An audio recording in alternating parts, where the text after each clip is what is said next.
navuga wenda nuko nari mfite ubwenge burenze ubw'abandi cyane twagiye twigana, ahubwo nanone mbibonamo imbaraga y'Imana, kuko buri cyiciro nagendaga ndenga mbona hari imbaraga y'Imana, kuko rimwe na rimwe hari n'igihe nabaga ntari uwa mbere, ntabaga uwa mbere muri cyiciro ndangije, ariko ugasanga wenda ni nkanjye mvuyemo nka elema ibashe gukomeza mu cyiciro gikurikiyeho.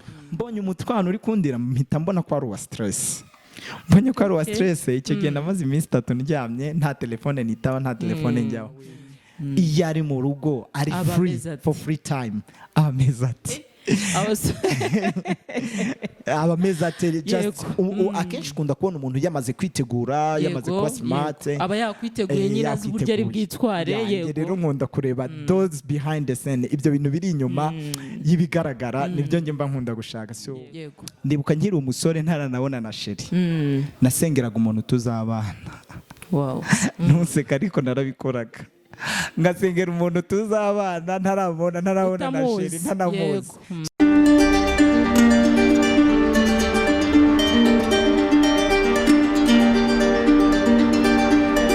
Nongeye kubasuhuza nshuti bakunzi ba Enirod TV, ndabifuriza kugubwa neza, ndabifuriza ubuzima buzima, ndabifuriza ubuzima burambye aho muherereye hose. Uyu munsi wa none turi kumwe n'umuntu muri kubona kuri kamera, akaba ari umutumirwa umwe mu bantu bakunzwe cyane muri iki gihugu cyacu, umwe mu bantu bakunzwe cyane mu itorero ry'Abadventiste b'umunsi wa karindwi. Reka atangire asuhuza abantu bakurikiye Enirod TV, anabibwira amazina. Mwiriwe neza, nitwa Eric Kimptu Nyuma, abo turi kumwe kuri Enirod TV. Turabishimiye cyane, turaza kugirana ibihe byiza, murakoze. Yego. Eric, ndifuza kutubwira, ese umuntu yumvise ngo Eric yumva ari muntu ki? Mbese ni Eric ni muntu ki mu magambo arambuye? Ndashaka kutwibwira uko wasobanurira umuntu Eric ari muntu ki. Okay. Eric ndi umwana w'imfura iwacu, nkaba narakuze nkorera ahantu mu misozi y'icyaro, reka ariko mvuga. Yego. Nza kugirirwa umugisha ngiye muri kaminuza, nibwo bwa mbere nageze i Kigali. Nubwo hari abantu rimwe na rimwe bajya bambwira ko babona ndi kavukire wa Kigali, ariko mu by'ukuri navukiye mu cyaro ndetse nangikoreramo, nasuhuza abantu bo ku ivuko. Bundi nza kwiga, niga primaire mu cyaro, niga secondary mu bigo byo mu cyaro, n'ubundi niga noneho na kaminuza icyiciro cy'ibanze nkiga mu cyahoze ari KIST, Kigali Institute of Science and Technology, ni muri UR. Nza kwiga kaminuza masters, nayo nza kwikorera mu gihugu cya Cameroon muri African Institute for Mathematical Sciences mu mujyi wa Rimbe. Nza kugera no ku mpamyabushobozi y'ikirenga yo twita PhD, nayo naje kwigira muri University of Rwanda igice kimwe, ikindi nyigira muri Seoul National University, ni muri Korea y'Amajyepfo. Yego. Ndi kumva ubuzima bwa Eric ni burebure cyane mu masomo gusa. Mbese mu masomo gusa. Yego, ni mu masomo gusa. Ntaragera aho ngaho, ndifuza kutubwira ubuzima bwawe noneho mu buzima busanzwe butari ubw'amashuri, kuva mu bwana kugeza ubu ngubu. Eric ni muntu ki? Yakuza akunda iki? Yakuze yumva yifuza kuzakora iki? Ese nibyo yagezeho? Yego. Okay, mu bundi buzima busanzwe Eric ndi umukristo, ndi umwizera w'itorero ry'Abadventiste b'umunsi wa karindwi, ngira ngo ni naho abantu benshi banzi, nkaba umuririmbyi urimba muri korali yitwa Credo Singers. Korali nagiriyemo ibihe byiza, natangiye kurimba bwa mbere ngeze n'ubundi muri kaminuza. Ni ibintu nahagiriyeho umugisha. Mu bijyanye n'itorero, wenda na izindi nshingano nakoze, nabaye n'umukuru w'itorero, ndetse nyobora n'ibindi byiciro bigiye bitandukanye mu itorero. Ku bindi nkunda siporo, nkunda gukora siporo mu buzima bwanjye busanzwe, nkunda no gusabana, ngira guranzi, nkaganira, nkagira n'urugwiro cyane, nkunda abantu by'umwihariko, kuko nkunda kunguka inshuti. Nabonye ko rimwe mu mabanga namenye yuko umuntu Imana imurema ntago yamuremye kugira ngo abeho wenyine. Byari bihagije ko Adamu abaho muri isi wenyine, ariko kubera kamere y'urukundo Imana yaduhaye kugira ngo tubeho tubana n'abandi. So niyo mpamvu iyo nungutse inshuti mba numva kuri nge ari umugisha mwinshi cyane.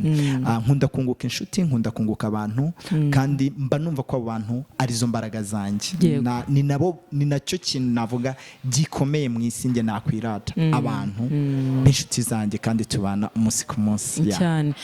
Nkomaje kuri icyo cy'inshuti wari uvuze, hari akabazo k'amatsiko nifuza kukubaza. Mu kuri abantu benshi bakuzi ko kuri umuntu ukunda gusabana, ariko by'umwihariko abasore benshi bagiye bakora ubukwe, ndizera kuri mu bantu bafite umuryango wagiye ubera pare, yego, umubyeyi muri batisimu niko babyita. Ubona ari iki kidasanzwe gituma abasore bakwiyumvamo ku buryo umusore wese ugiye gushaka yumva ko ari wowe wamubera umubyeyi? Ndakeka ko bituruka cyane n'uburyo uganira. Burya kimwe mu bintu nabonye abantu muri iyi si dukunda ni umuntu ugutega amatwi. Nkunda gutega abantu amatwi tukaganira, ndetse yaba nkeneyeho inama nkayimuha ukwiri. Rero nkeka ko mu bihe byiza nagiye ngirana n'abantu, urumva mu myaka 8 maze ndi married, cyangwa se mfite umuryango, nagira umugisha wo kuba mfite abana 12 nabereye pare. Ni benshi cyane urumva, kandi hari igihe wenda cyagiye kigera wenda amasomo akantwara cyane, nkavuga ati uwo mwaka abansabye nkababwira ati bihangane. Ariko ikintu cya mbere nabonye ni uko iyo uganiriye n'umuntu ukamutega amatwi, yakubaza ikintu ukamusubiza, umwitayeho, umwereka ko umucaringa, akumva ko ari we akeneye gutura cyangwa se kubwira ibye, noneho akumva yuko anashaka ko umuba hafi. Ibyo nkeka ko ari byo abana banjye bagiye bankundira cyane. Uretse nabo nabereye pare, hari nabo mfite benshi bagenda banyita daddy bataranashaka. So kubera ukuntu tuganira, then nkaba advisinga, nkabaha inama zijyanye n'ubuzima bwaba ubw'umuryango ndetse n'ubuzima busanzwe muri rusange. Nuko wenda ntize ibintu bajya bavuga biriya by'abantu by'abantu batanga inama ku bantu banzi, iyo mbyiga nabyo nari kwishobora. Ariko ndashimira Imana yuko igenda impa n'icyo gikundiro, kuko hari n'abandi baba bafite inama nziza ndetse kundusha, ariko kuba Imana yemera ko ikanyoboraho abantu kuri nge biranezeza cyane. Ni ibintu bitangaje cyane. Mu kuri umuntu akurebye ku isura abona ukiri mutoya cyane, ashobora kubona uri umusore mutoya ndakuze cyane. Ahubwo ubwo nkibaza ni ese nta bantu mujya muhura bakaba bakwibeshyaho mu buzima busanzwe nyine, ku buryo ashobora akakubwira ati njye nari nzi ko uri umusore kandi umaze imyaka 8 mu rushako, nibyo wari umaze kutubwira. Ibyo bintu ntabwo bijya bikubaho ngo uhure n'abantu bakwibeshyeho?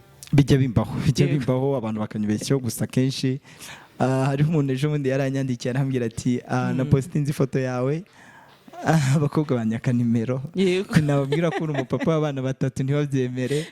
Ariko rwose iyo umuntu anyibeshyeho mubwiza ukuri, mubwiza ko ndi umupapa w'abana 3. Ntabwo mvuga ngo ndajya kure yo kumusobanura, mpita musobanurira.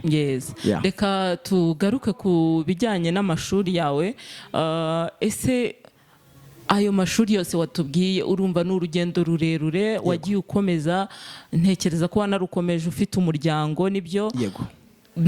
Nk'izihe mbogamizi wagiye uhura nazo mu kwiga kwawe kugeza aho ugeze ubu ngubu? Navuga ko nk'uko nabivuze, nakuriye mu cyaro.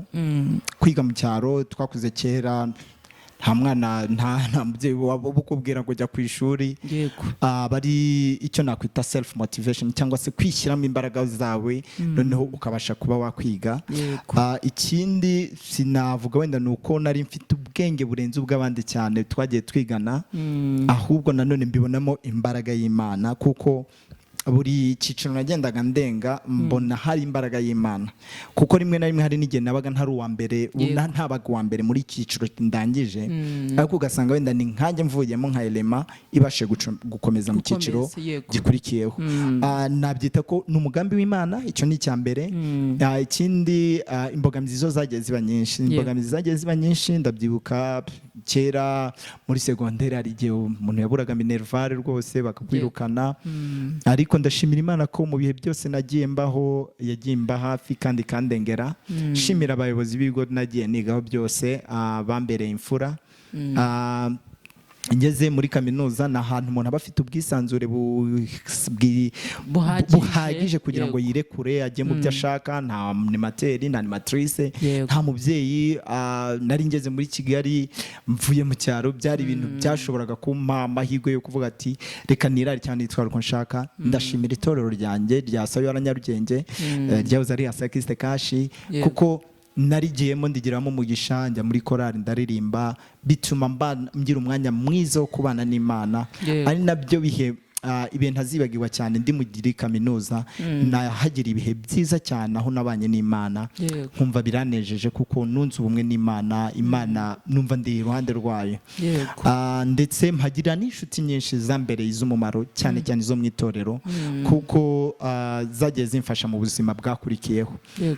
Izindi challenge nawe nazo urumva wenda byaba ibyiciro by'ibanze byo nabikoze wenda nkiri umusore, ariko gukora icyiciro cya nyuma cy'unshoje nari mfite umuryango, mfite abana, byari ibintu bigoye cyane. Uba ugomba kwita ku muryango, by'umwihariko nk'umupapa uba ugomba kwita gutanga care ku bana cyane. Reka bariyo mvuga na mama wabo ntamwibagiwe, kuko ababyeyi bakunda nabo care, bagaha mujye muha ababyeyi care, niba ngombwa umuterure umuheke, barabikunda. Mama ndabizi urabikunda. Yego, mama bose barabikunda pe. Umugore wese ahari aba yumva yifuza ko yabona umuntu umwitayeho, yabona umuntu bari kumwe amwitayeho. Yego, hari igihe rero bamburaga bakabura ibyo bihe. Ariko ndashimira Imana ko nubwo bagiye bambura, ariko igihe nabaga mfite akanya kose nagakoreshaga uko nshoboye. Ikindi nakunze guhura nacyo ni karance yo kugira urukumbuzi muri nge igihe nabaga wenda ndi nko kwiga kure y'igihugu, kuko usanga ufite kwigunga muri wowe. Abantu mugiye mufite abantu bari hanze, nyabune kujya baganiriza, nakwandikira kuri WhatsApp n'ukuri ujye umuha priority, kuko buri irungu riba ryamwishe. Iyo umuganirije ukamusuhuza aba ari umugisha kuri we cyane, kuko abonye umuntu baganira. Ibindi navuga ko ni amashimwe kabisa. Ubwo tukiri aho ngaho, ese muri icyo gihe wabaga uri mu masomo utari kumwe n'umuryango, ntacyo byigeze bihungabanyaho ku masomo yawe igihe wigaga? Urabivuze, uranyibutsa hari igihe nigeze kurwara akantu kameze nka stress. Yego, n'ubwa mbere mu buzima nari nkagwaye muri 2021. Icyo gihe nari maze iminsi ushinzwe mu masomo nyine, ibintu byinshi cyane, bintwara imbaraga nyinshi cyane, bituma bakonsantre cyane cyangwa se mbyitaho cyane. Bigeze aho numva ntangiye kurwara umutwe, kandi ubusanzwe sinjya mpfa kurwara umutwe. Umfashe nahise njya kuri nkunda gukoresha online, kubanza ngo checking ati ko ndi kubabara ahantu biri gutegwa n'iki. Mbonye umutwano uri kundira, mpita mbona ko ari uwa stress. Mbonye ko ari uwa stress. Icyo gihe namaze iminsi 3 ndyamye, nta telefone nitaba, nta telefone njyaho. Ako kantu kambereye challenge. Kandi wenda kajyanye n'umuryango, n'igihe nari ndi hanze nagize urukumbuzi cyane rw'umuryango, kubwo byananyafectinze nkajya ntakaza ibiro 2 buri kwezi. Mu mezi 6 byari bihagije ngo mbe maze gutakaza ibiro 10. Urumva ibiro 10 kubitakaza ni ibiro byinshi cyane. Handi ubuza umuntu yakureba ahita abona ko wahindutse, wananutse cyane rwose. So gusa nabo nyine icyo gihe nabo naraje nsanga nabo barananutse. Ubwo cyari kimwe ariko ngarutse baranyandoye, urabona narongeye ndasubira cyane. Warabyibushye rwose, urasa neza pe.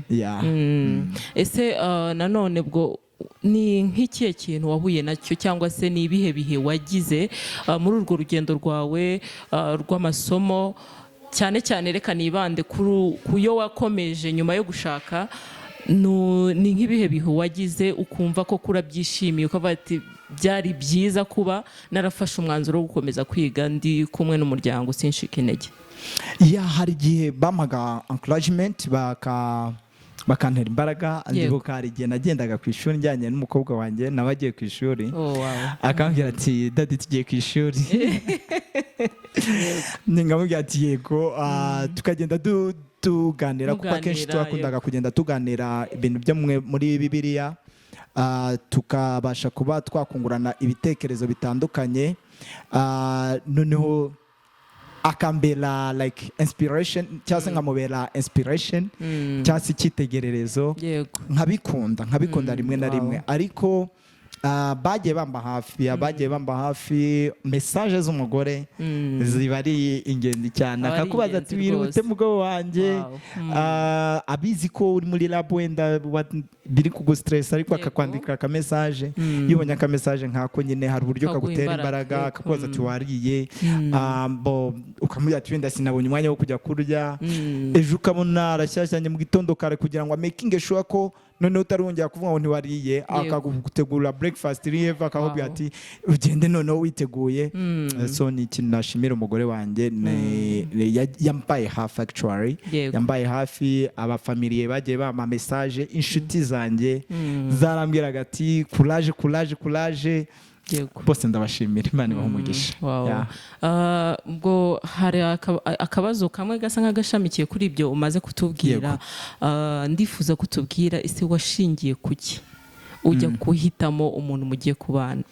Impamvu mubajije icyo kibazo ndayikubwira nyuma, ariko ubanza utubwire washingiye kuki wowe nka Eric utekereza uti ndumva ngeze igihe cyo gushinga urugo, ni nk'ibihe bintu washingiye ujya guhitamo umufasha? Ikintu cya mbere rwose ntago ari ibintu byinshi cyane. Ikintu cya mbere nashingiye nuko nagomba gushaka umukobwa mu Kristo, icyo cyari icya mbere.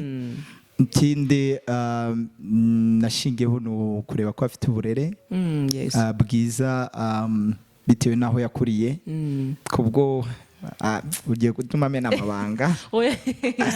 Ariko kamwe mu tuntu twabaye ni uko duteretana yatunguye rimwe no kubona musanzi wabo kandi ntari ndahamenya, azi ko utahazi, azi ko nahazi, yumva nari mbizi ko ariyo, nzi ko mama we ariyo, nzi activity y'umunsi wabo bari we bafite. So ajya kumva arumva ndamubwira ati mufungure ku irembo ndahari. Ntabwo urumva, ntabwo aba ari cyiza kuri side yabo kubera yuko baba batakwiteguye nk'umukwe, ariko bibasha gutuma umenya ati ese uyu muntu ngiye kubana nawe, iyo ari mu rugo ari free for free time, ameza ati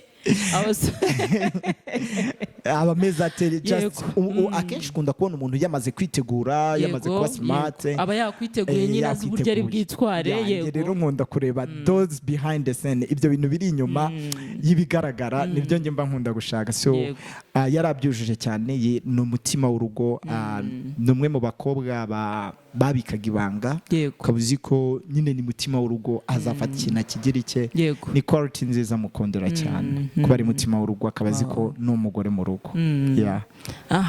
Ni okay, ndumva mu by'ukuri ibintu wowe wagiye ushingiraho abasore benshi uyu munsi wa none biragoye, cyangwa se ntibinagoye, ariko ni bakeya batekereza kuri ibyo bintu mbere y'uko bafata umwanzuro wo gushinga urugo.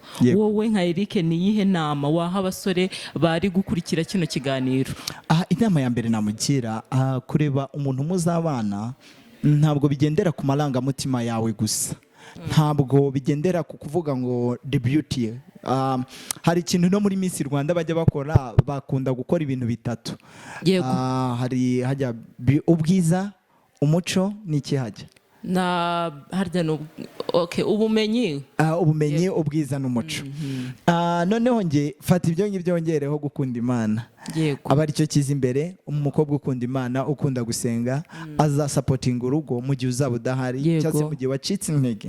Ntabwo ukeneye umukobwa uzaguca intege mu gusenga, ukeneye umukobwa uzakwankuraje mu gihe we wacitse intege.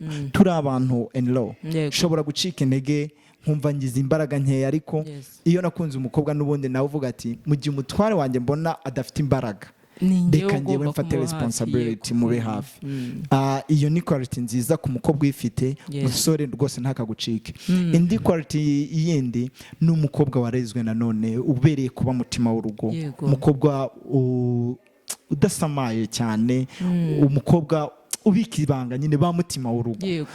Umukobwa nyine watojwe nawe aba ari umukobwa mwiza. Ikindi umukobwa uzi kureba kure, umukobwa w'umunyabwenge, dore nk'ubu nkawe wihangiye imirimo reka bari kumvuga, umukobwa uzi gufata innovative ideas cyangwa se kuba yakreya. Si ngombwa ngo umukobwa wese aba yakreya business runaka cyangwa se akazi runaka, ahubwo akaba azi ngo ninangera mu rugo akaba ari wa mukobwa ugomba gukurikirana ibyo mu rugo, akamenya ngo amafunguro yateguwe, akamenya ngo ntabiharire umukozi ubundi ngo atereka akaguru ku kandi ajye kuri televiziyo kuko ari byo yamenyereye. Nanone akaba umukobwa ucunga neza umutungo w'urugo. Wenda bikubwira kuko rimwe na rimwe ni inama nagira abakobwa cyane. Hari igihe umusore amusohokana rimwe kabiri gatatu akakunyuza mu ijisho bitewe n'uko witwaye, bitewe n'ibyo uri gusaba, bitewe n'ibyo uri kugira. Umusore yarangiza akavuga ati uyu mukobwa sinzamushobora kubera ari andenzeho, konsomasiyo ziwe ziri hejuru cyane. Ni byiza rero ko mukobwa ugomba kumenya ngo nanone ntiwiyobereke, kwiyerekana ukuri, kunzi wawe ukamwiyereka mbere y'uko mubana. Niba uzi ko hari defo ugira, njye narabiharaniye mbigeraho. Niba uzi ko hari akadefo wiyizi wowe ubwawe, ndabizi nta mumarayika uba muri iyi si, buri wese aba yiziho akadefo. Ako kadefo kawe gerageza ukereke umukunzi wawe mutarabana. Nimubana azavuga ati yari yarabinyeretse n'ibisanzwe. Ariko niba umuhisha, wamara kumuhisha ukaba uzi ko atabasha kuba yabibona, kizaba ikibazo gikomeye cyane kuri wowe cyane igihe muzamugeze mu rugo rwanyu. Yego nilo. Izo ni inama zikomeye cyane, si ku basore gusa n'abakobwa. Buriya ntekereza ko nk'umukobwa w'umunyabwenge yakabaye yumviraho. Hari uburyo umuntu aba akwiye kwitwara. Inama ubahaye cyangwa se inama uhaye abasore muri rusange bari kudutega amatwi ndetse n'inkumi, nizere ko bari buzibyaze umusaruro. Tugana ku musozo w'ikiganiro tugiranye, ndifuza ko ubanza ukatubwira ese ubuzima bwawe bwo mu itorero ubona ari iki, hari icyo bwagufashijemo ku masomo yawe, ku muryango wawe, ku buzima bwawe busanzwe, ni nk'icyo ubona kuba uri mu itorero uri umuririmbyi byagufashije? Niye nkunga ubona byateye mu kugira ngo ubuzamutse ugere aha ngaho ugeze ubu? Urakoze cyane. Ntarajya kuri icyo, hari akandi kantu nongera ku cyo nari mbabwiye. Ndibuka nkiri umusore ntaranabona na sheri, nasengeraga umuntu tuzabana. Ntuseka ariko narabikoraga, ngasengera umuntu tuzabana ntarabona na sheri, ntanamuzi. So basore namwe nkumi, ni byiza ko mubikora. Imana iguhereza koko bitewe n'uko wayisabye. Noneho njya kuri icyo kibazo umbajije, ubuzima bwo mu itorero bwaramfashije cyane. Ni benshi twatangiranye cyangwa se twari kumwe, ubu ngubu ubuzima bwabo bushobora kuba buri mu kaga bitewe n'uko batari bafite itorero ribayoboye, bitewe n'uko hari amahame y'itorero batagenderagaho, njye nkayagenderaho. Niba ari ukunywa inzoga cyangwa se kujya mu bindi bibi bitandukanye, ugasanga itorero riranyukibye cyangwa se korali riranyukibye, intwari umwanya wanjye mwinshi, noneho bigatuma ntabona umwanya wo kujya muri ibyo bindi bibi. So byaramfashije cyane nkamenya ngo igihe cyanjye ubundi niga nabaga mfite timeline y'umunsi cyangwa se ingengabihe ya buri munsi. Nkavuga ati ndabyuka izi saha mu gitondo, ndaba mfite amasaha yo kwiga, gukora etide yanjye njyenyine, ndajya kwigana n'abandi byari gutyo nkagenda nkaba mfite ingengabihe y'umunsi. Ni byagiye bimfasha mu buzima bwanjye bwa buri munsi. Icyo rero cyambereye intsinzi. Noneho mu itorero habaye ahantu navuga ngo hinyegamo, nagiye ndegamira cyane, numva ndatuje kuko nakundaga kugira ibihe byanjye nyine byo gusenga njyenyine cyane ndi muri kaminuza. Ko nabikubwira, niho nagira ibihe byinshi cyane byo kwegerana n'Imana nkiri kwiga undergraduate. Rero umuntu iyo yagumye mu itorero abasha no kugira orientation cyangwa se icyerekezo cyiza cyane. So navuga ko icyerekezo cyanjye akenshi na discipline yanjye cyangwa se nabyita mu Kinyarwanda, niba nabyita nk'umuco cyangwa se like discipline katubyite discipline na discipline yanjye byagiye bijyana n'uburyo ki nari ndi umwizero uhamye mu itorero. So nkaba nshimira aba bakorana nagiye ndirimbamo, abantu twagiye tubana mu nshingano zitandukanye z'itorero, mu by'ukuri mwambereye inkingi nyamwamba zo kugira ngo mbashe kugira icyerekezo gihamye. Murakoze cyane. Yego. Reka rero ugire inama ugira abantu bakurikiye Eniro TV muri rusange. Hari abantu benshi bari guca mu bihe nk'ibyo umazemo iminsi, uyu munsi wa none uri kwishimira, uri gucelebratinga impamyabumenyi y'ikirenga umaze kugeraho. Hari n'ibindi byinshi ufite byo gushima Imana, ariko noneho ahantu ugeze ubu ngubu hari babandi bakiri hasi, bakiri muri za nzira wanyuzemo. Ni nk'iyihe nama wabagira?